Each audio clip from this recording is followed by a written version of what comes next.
Hi, this is not going to be an evergreen video. In other words, probably within a couple of weeks, this video is probably not going to get any views whatsoever. I'm not talking about writing. I'm not talking about blogging. This is not even something where I'm telling white people how to treat black people. It's really not that. This is more about feelings. You know, I was able to do that video last week. I put myself in the mood because I wanted to try to help in my way. This is what I do. I also wrote an article along the same lines, not exactly the same thing, because if it had been the exact same thing, then why write the article?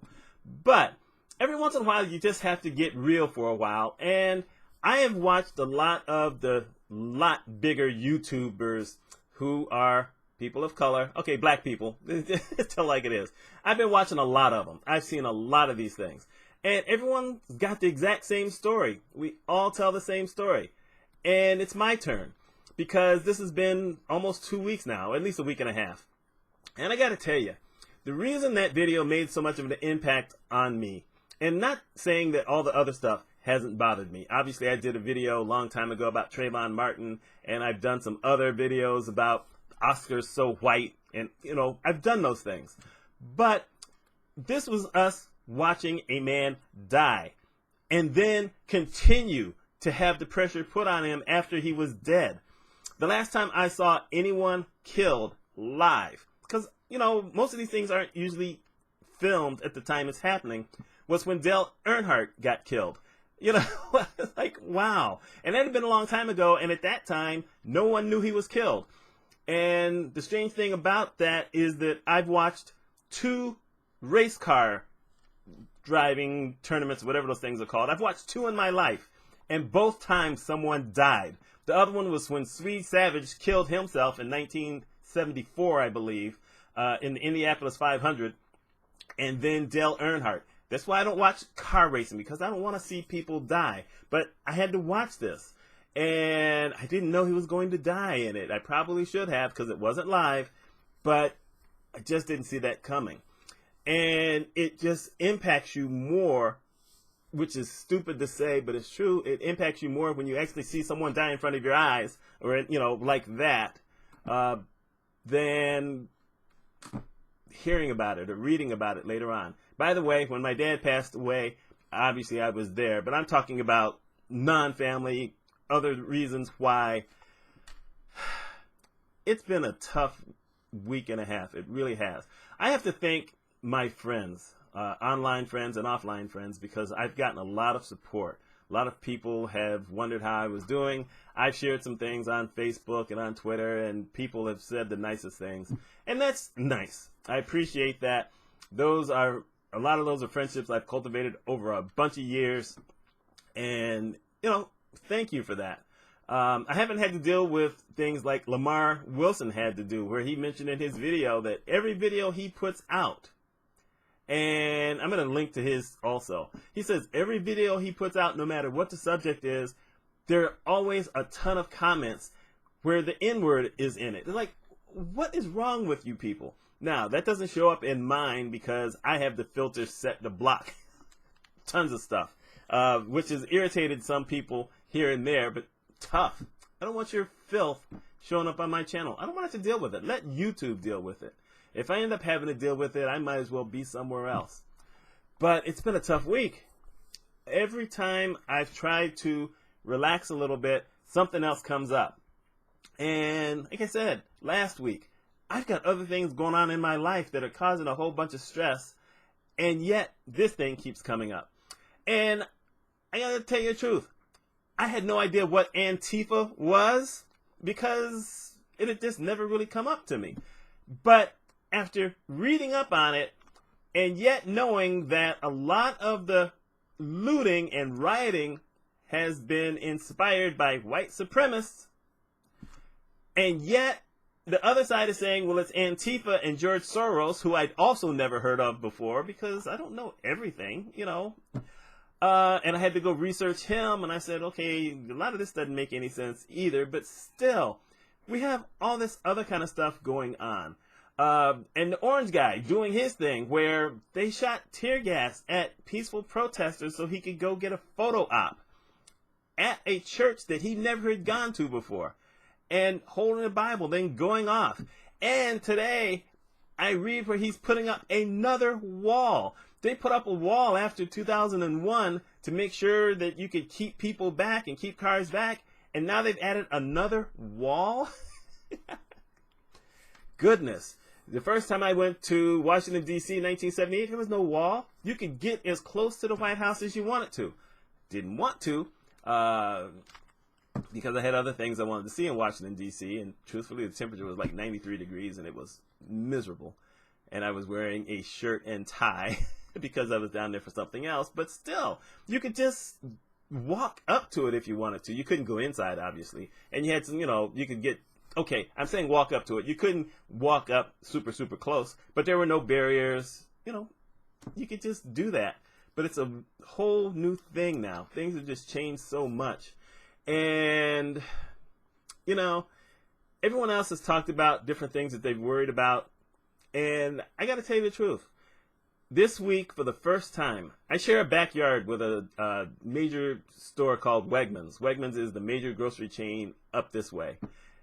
And for the first time, I was in Wegmans less than 10 minutes, and I felt like I needed to get out of there. I felt like I wasn't safe.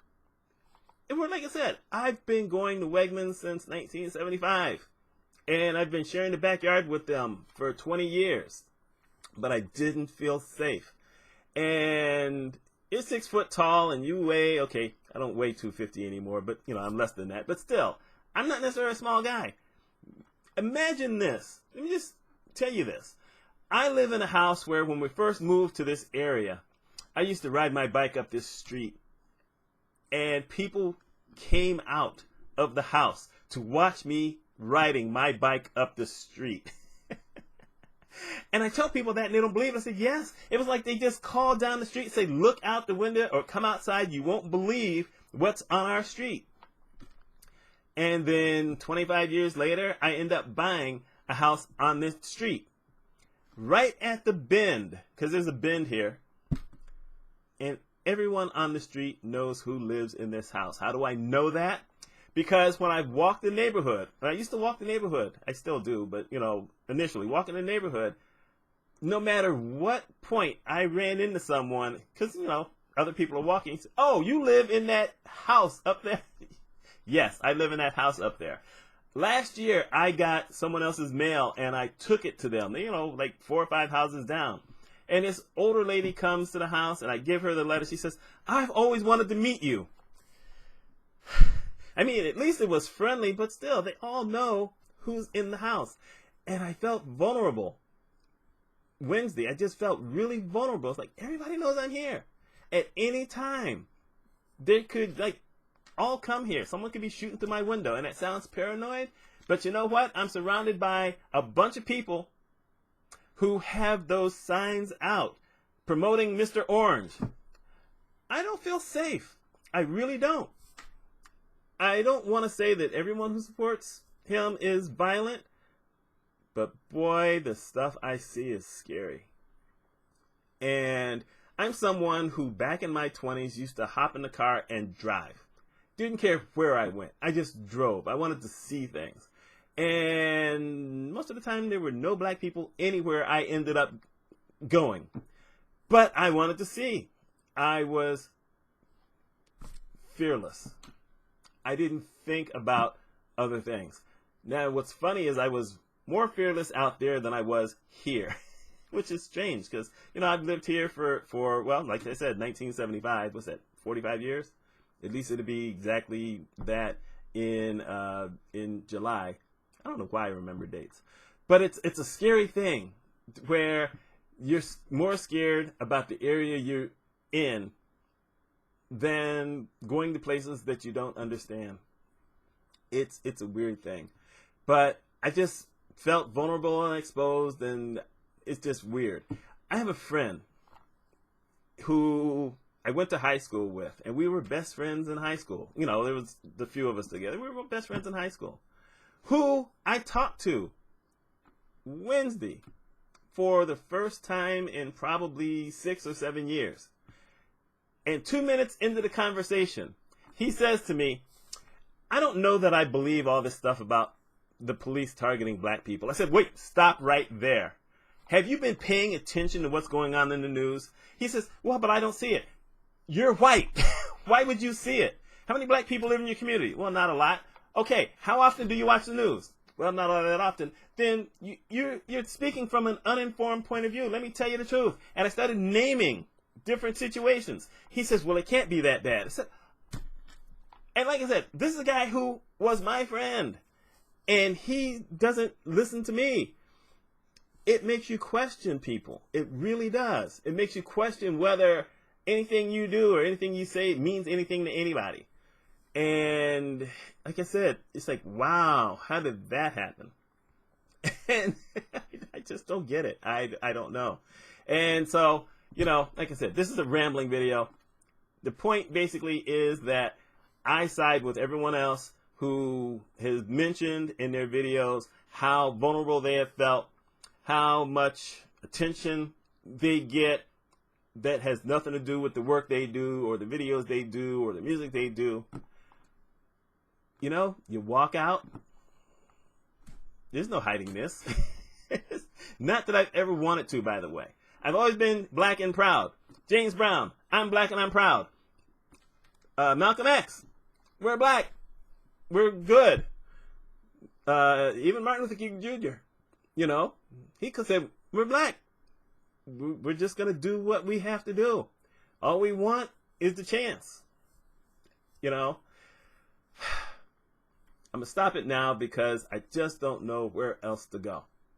But I'm hoping that we will calm down some, hoping that I can calm down some and get to at least a semblance of some kind of normalcy next week as far as what I do videos on and what I write about. But let me say this. I have little hope that anything that anyone has said over the last week and a half in trying to help race relations get better are actually going to make a difference a month from now. I have very little hope, but I'm holding on to that last little bit of hope that maybe now there will be conversations, there will be some changes. And I say that after watching another video this morning where a cop pushed another person and a bunch of other cops, 4 or 5 of them, started beating this person and submitting this person. It takes 4 or 5 cops to be, and this was not a big person. This was a female, as a matter of fact. Tiny woman.